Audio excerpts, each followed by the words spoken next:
అలనాటి అందాల తారల్లో సౌందర్య మొదటి వరుసలో ఉంటారు.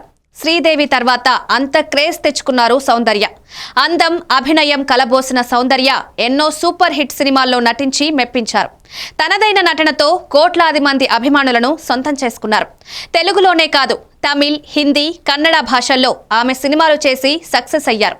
తెలుగులో ఆమె చిరంజీవి, బాలకృష్ణ, వెంకటేష్, నాగార్జునతో కలిసి ఎన్నో విజయవంతమైన సినిమాల్లో నటించారు. ముఖ్యంగా వెంకటేష్, సౌందర్య కాంబినేషన్ ఎవర్ గ్రీన్ అని చెప్పాలి. గ్లామర్ షోకు దూరంగా ఉంటూ సాంప్రదాయ పద్ధతిలోనే కనిపిస్తూ కేవలం నటనతోనే నంబర్ 1 హీరోయిన్ గా కొనసాగింది. కెరీర్ మంచి ఫామ్ లో ఉండగానే అనూహ్యంగా ఈ లోకాన్ని విడిచి వెళ్లిపోయింది. సౌందర్య మరణాన్ని ఇప్పటికీ తెలుగు ప్రజలు జీర్ణించుకోలేకపోతున్నారు.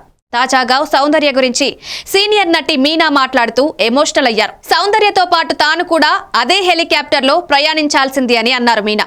ఇటీవలే నటుడు జగపతి బాబు హోస్ట్ గా చేస్తున్న జయము నిశ్చయమురా అనే షోలో మీనా పాల్గొన్నారు.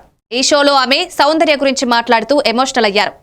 ఆమె గురించి మాట్లాడుతూ, ఆమె నా బెస్ట్ ఫ్రెండ్, చాలా మంచి వ్యక్తి. ఆమె మరణ వార్త విని నేను తట్టుకోలేకపోయా. నిజానికి నేను కూడా అదే హెలికాప్టర్లో ప్రచారానికి వెళ్ళాలి, కానీ షూటింగ్లో బిజీగా ఉండడంతో వెళ్లలేదు అని తెలిపారు. ఈ కామెంట్స్ ఇప్పుడు సోషల్ మీడియాలో వైరల్ గా మారాయి.